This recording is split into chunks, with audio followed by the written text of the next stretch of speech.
that legitimately might have been the worst set of Saturday games that I have seen in the AFL in a while. The highest winning score for the day was Sydney with 80. Couple sides won with 60, and then two sides lost with, only scored 5 goals on the day, as well as GWS, I think, kicking 7. So we really had a really dismal day, and we're going to dissect it in terms of fantasy and Supercoach. So anyway, let's jump into the first game. Richmond kicked 4 goals, 12. It was really dismal because they were up 20-6. And so they barely kicked a goal after that, with only, I think, Seth Campbell's second goal with about 5 minutes to go in the game, the differentiator between them having 3 goalless quarters. Nankervis, 92-104. He did all right, but he really got monstered after quarter time by the likes of Brody Grundy. Brody Grundy absolutely dominated him and is probably going to get, probably should get best on ground honours, but might not get it because of some of the Swans defenders and the matchup wins that they had. But he was really good on Toby Nankervis and continues a long streak of Nankervis. You would think theoretically would be a really, really good ruckman, and he is, but he concedes a lot as well. And I think that is generally down to the Richmond Tigers giving up quite a lot of contests in general. We saw that game against the likes of North Melbourne. They had a lot of tackles, a lot of ruck contests, and both rucks really scored well. You see that again here. There was, I think, somewhere around, I want to say it was around 110 ruck contests in general. Let's actually go to AFL.com and figure that out for you guys, because I want to say it was more ruck contests than normal. If we go to my stats here, and then we go to stoppages, and it should be ruck contests here. And then we go to ruck contests, you'll see that there was 102 ruck contests in the end, all in all. And that genuinely feels a little bit higher than what we normally see, where we see roughly, let's actually just go to it because I could be completely wrong, but it felt like there was more ruck contests than normal.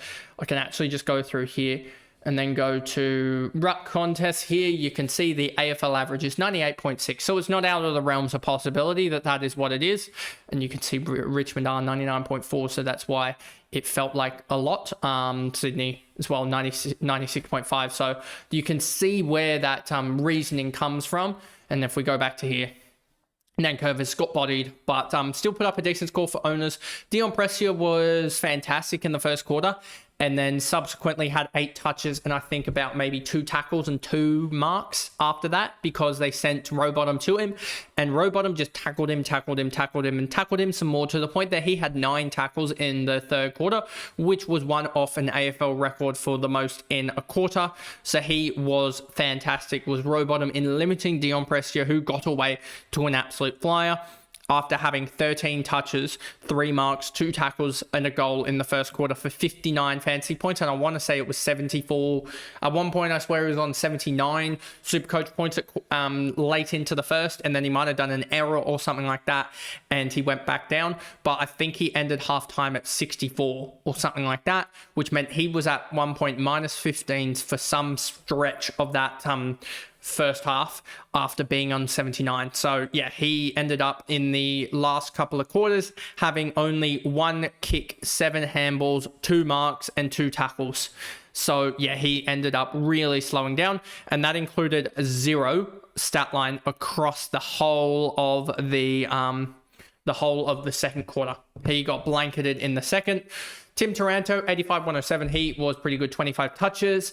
Luke Traynor, for those that held, did all right, 84-61. He was really bad with his ball use for those that held him in Supercoach, but in fantasy, an 84 you take. Caden McAuliffe, when he was on, I think, 3 at quarter time, I was joking with mates being like, oh, that's an absolute stinker of a selection by me.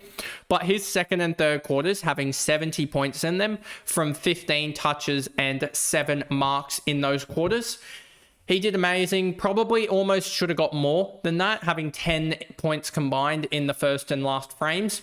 But yeah, you take an 80 from him, you get the cash gen. It basically offsets the Levi Ashcroft, because he beat his break even by 49 and Levi Ashcroft lost his break even by 33. So that actually gains me about 15k from those two. Move them on to like the Butters, Bontempelli, or Butters and Luke Jackson, some type of scenario like that, where you're making a heap of cash. Well, just getting upgrades, basically turning 3 mid prices or something like that into 2 primos is basically the way in which we're going to be traveling, especially with McRae back in a couple of weeks time. It looks McRae back this week, it should be. Miller, Banks slowed down a little bit, so glad that I didn't grab him up a couple of weeks ago. That's now I think 168 points in 2 games, so not the best, not the worst. Kind of expected for mid prices. Caleb Smith, again, another really good game. I wish that Jaden Short wasn't in that Iki 1 to 2 category, because if he wasn't, I think a lot more people would have jumped on Caleb Smith, because that role is a generalized sort of 70 or so, 60 or so. We've said that the last couple of weeks. And then Bolter coming back, replaced Gray, and then Gray's done, I think, a knee injury, a major knee injury. Didn't return in the VFL game. If I just go over to here and then go back down to fixtures, and we'll see the VFL, you can see it. He got injured in the first quarter in this VFL game between Richmond and Sydney, and you can see Campbell Gray 8 points here. Didn't return since that. So yeah, really did struggle a little bit for that front as well. So well, I mean, he struggled because he didn't come back on. So it looks like he's done a knee injury again, and well, not again. And then you also had, I think, Judson Clark as well do a knee as well, which doesn't look good. I haven't seen anything from Richmond, so I could be completely wrong on that, but that's just from watching that VFL game. And then no one else here really matters too much. Sydney, Brody Grundy, as you see, these stats were amazing, especially when you consider he had 1 handball in the first quarter. He had 1 handball and 8 hitouts and 3 free kicks against, or 2 free kicks against in the first quarter or something. Let me just bring up the exact stats for you, because he just went off in the second quarter. He had 1 handball and 8 hitouts in the first quarter, 3 frees against, and 0 frees for in the first quarter. So yeah, he ended the first quarter on 1 point, and yeah. And then in the last 3 quarters, he had 38, 60, and 40. He had 60 points in the third quarter, based around 22 hitouts. He also smashed Nankervis on hitouts to advantage. He dominated the game. 19 touches, 5 marks, 6 tackles, 51 hitouts, 1 free kick against, 1 free kick for, 3 free kicks against. Still a little bit free kick against happy. 1 goal, 1. Really good to see that he's also contributing on the scoreboard now as well. I know it was a sort of Crummers goal, but that's now, I think, 3 goals for the year or so. And he looks to be in tip-top form at the moment, probably almost leading the Swans best and fairest. Nick Blakey, with Roberts out and Callum Mills into the backline alongside Harry Cunningham, it really shored up the Swans' ability down there and their defensive ability. I know it was against Richmond, but it felt like it gave more leash to Nick Blakey to be able to run. And it will be interesting to see what happens post-bye with the Swans team, because if they do get Gordon back alongside potentially the return of Roberts for like a Lloyd and a Bice, it could be interesting to just see how that goes, because Nick Blakey could actually be very, very interesting off halfback.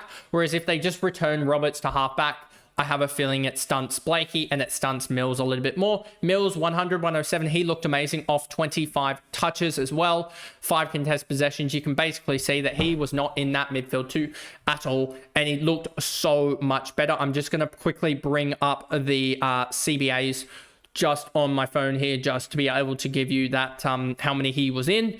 But he was in a total of 0 CBAs. They preferred even Adams in there when Adams came on as sub. And even the likes of, well, they had Chad. They obviously had Chad. They had McInerney. Chad actually had a lot less CBAs, only 8 out of the possible 19. So that's a little bit low. That's like 45% rather than his usual sort of 55, 60%. But that's maybe 1 or 2 CBA different. So maybe it's just him being off at different times, awkward timings, etc. But yeah, interesting that that matchup change from what we'd heard in preseason to this. But yeah, Callum Mills at 110, huge. Harry Cunningham, 104. Good to see him back. Isaac Heaney, 102, 123. He was amazing as well. 25 touches again. James Rowbottom did not much in the first half and then decided to just tackle everything he saw in the second half with 12 tackles, including 9 in the third, to end up on a 98-89. Not relevant. Riley Bice, 93-98. He looks so much better on the wing.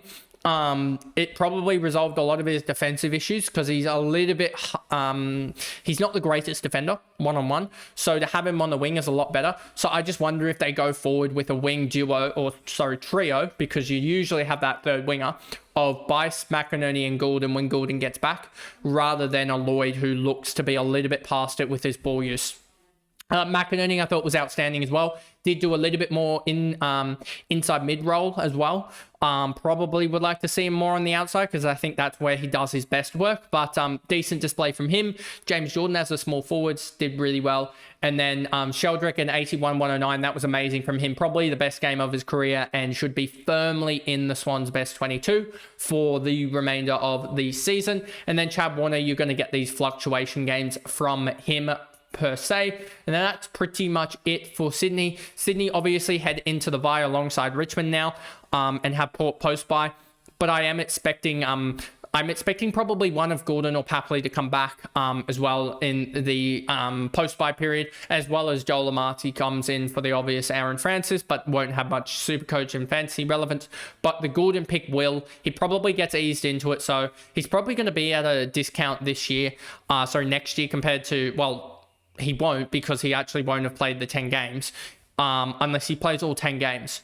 Because unless he plays all 10 games, he's going to get discounted based on his average from 2024. So if he plays all 10 games for the remainder of the season, he gets the average that he'll get this year, which will probably be, you'd think, dramatically lower based on managed minutes, etc. But anyway, on to Geelong versus Gold Coast. I'll make these other reviews quicker, I should say. Max Holmes, he was outstanding. Should have brought him in for 900k or whatever. He's going to just skyrocket in price and be hard to get because now you can't really bring in that round 16 buy guy. And he was just outstanding. 146, 152, 40 touches, 6 marks, 5 tackles. Basically did everything with no Bailey Smith. Tom Stewart, 110, 111, 23 touches, 14 marks. He was outstanding. Question marks over whether he'd be suspended or not. It really depends on the legality of it, basically, if it was deemed reasonable or not. That is basically what will happen, because if it's deemed that it wasn't reasonable, then he will get suspended on the grounds of potential to cause injury. But if it's deemed that it was a reasonable contest, then he will not get suspended. I don't really know what's going to happen with them, given that they're so antsy about the upcoming class action that's going to happen. Or most likely going to happen, I should say. Graham Myers, he was outstanding, 108, 110, and he's got a really good role. I just don't know about him because, he's probably going to have that bad game. And, yeah, maybe I should have just been more receptive to him because he is pushing up to that contest and being that sort of fifth mid. But, yeah, definitely interesting. Mark O'Connor, 10 tackles. Tom Atkins, 7. Those two just do the dirty work. 23 touches, and 7 tackles for Atkins, 21 touches and 10 tackles for O'Connor. Sean Manor was outstanding as well, 23 touches, 5 tackles. Blickarves did well, Jack Henry, Closey, etc. All these guys did all right. Not really much to talk about. Jack Martin in that halfback role was interesting to see on managed minutes. That could be an interesting one, potentially. As a rookie option, I think 150k at the moment or something. Just need to double check that. But he looked all right, not outstanding though. With a couple of errors there, you can see bringing down his score. And then Paddy Dangerfield on managed minutes and no Bailey Smith. So it will be interesting to see what goes on there next week. That they are playing next week because they have the round 16, don't they? I'm pretty sure they're not on round 15. Anyway, Matt Rowell, he decided to turn up after quarter time, ended up on 24 touches, 11 tackles, 4 free kicks for, 4 free kicks against. He does tend to get the free kicks just because he puts his head over the footy a little bit recklessly. Jared Witt, 64 hit out, probably took advantage of the slightly undersized ruck in Geelong. at the Cats in Blickarves, Watt and Stanley, etc. Yeah, you can see that there. It was genuinely a large ruck contest game in general. Joel Jeffrey as well had a really good game, not really relevant. And then Noah Anderson, 60-75, he's just been cleared of everything, so he is totally fine. But this is a really good game for the non-owners because he will drop down dramatically in price with a 60 and 75. If we just go here and then go to this one here, and then go to Fantasy Price Projector with a 60. If we go to Anderson here, let's just quickly double check that here, Anderson. And then he scored a 60. So he is projected to go down 15k to 973k. And then in Supercoach, if we go to Pricing Projector as well, if we go to Anderson as well here, you will see that Anderson is priced at, he scored a 75. So a 75 means that he basically stays even. So yeah, will be interesting to see how he goes, Anderson, but I could see him being a potential post-buy pickup somewhere around the lines because he's probably going to dip in some area here, especially if he goes like 100 here or something like that. I could really see him if he goes to 100s post, because I think he's got the round, are they round 15? Or are they round 14 as well? I get confused with all the buys, but yeah, he could be a pickup in 2 games time, which will be either he's got a buy. It'll be round 17 that you're looking at him. So yeah, definitely look at him in round 17. And then that's pretty much it for Gold Coast. Not picking up Leo Lombard because he's been subbed out in both games that he's played, I'm pretty sure. And then that's pretty much it there. Then we go to the GWS Port Adelaide game. And this one was an interesting game just for how shocking it was, quality-wise. Like genuinely shocking. GWS, I don't know why people were putting them as the premiership favourite early on in the season. They are nowhere near. They really have lost their depth and they can turn it on for games, but genuinely when they lose their sort of top liners, it puts way too much pressure on their role players to turn up and they just don't. Tom Green, 109, 140. He was outstanding. Definitely a guy that you should be considering, I would say. I think they have one of the later buys, one of the 2 later buys. So yeah, really should be looking at him post-buy. As a potential, he's not going to be cheap either, which sucks, but yeah, just as a real good potential buy there. Lockie Ash has basically taken Lockie Whitfield's role, which sucks. Lockie Whitfield, I think, has had something like 45% up forward in the last couple of weeks, which is really, really poor. And you can just see the difference when he goes down back, to be honest with you. So would like him down there. Nick Madden, he did really well as well for a debut game. Just sucks that Briggs has got 3 weeks. Like Briggs is going to come back in 2 or so weeks time, basically post-buy, and that'll mean that Madden goes back to playing VFL, and that'll basically mean that he's a dud by then, but should gain decent enough cash in those 2 weeks, given that he scored an 80 odd this week, which means that he's probably going to go up 30k, 40k in fantasy. And then after that, he'll go up he'll probably get his way to 400k, but then stuff over his sort of price tag when he goes and plays a full season, which is going to suck. Joe Fonzie did all right, and then no one else here really matters. It was annoying that Brett Daniels had a 54-83 split, that he was so impactful, because he was definitely a guy that I was looking at. Maybe if we just go over here, because you can see it, in terms of Supercoach, because Supercoach, I was definitely just looking at him going, I think he could be a decent enough sort of grab. Brett Daniels, if we look here and go 83, he actually, I think, might even, I don't know if that's necessarily right, but yeah, he might necessarily go up in price, which will stay around the same price, which is not good. And then if we look at AFL Fantasy, you'll see, I think it's around the same as well, that he does not move, which is a little bit annoying because he would have been a guy that I would have been intrigued about. Brett Daniels here, as you can see, he scored a 54, I want to say.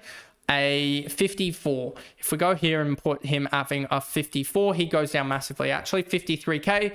And then if he goes and backs to scoring 80s, he basically regulates around that 630k.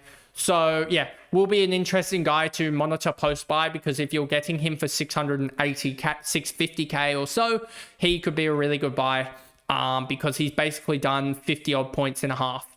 Yeah, 54 points and a half a footy. So yeah, will be interesting post-buy to monitor this situation with Brett Daniels, because he could be a really cheap F6 and really help you basically get a guy that's going to average 90, priced at about 65. Thomas, O'Halloran, McMullen, Aliir, and Green. And then we go over to Port Adelaide. And Connor Rosette was really good in terms of racking up. He wasn't probably the most effective in terms of just butchering the heck out of the ball, but there's that.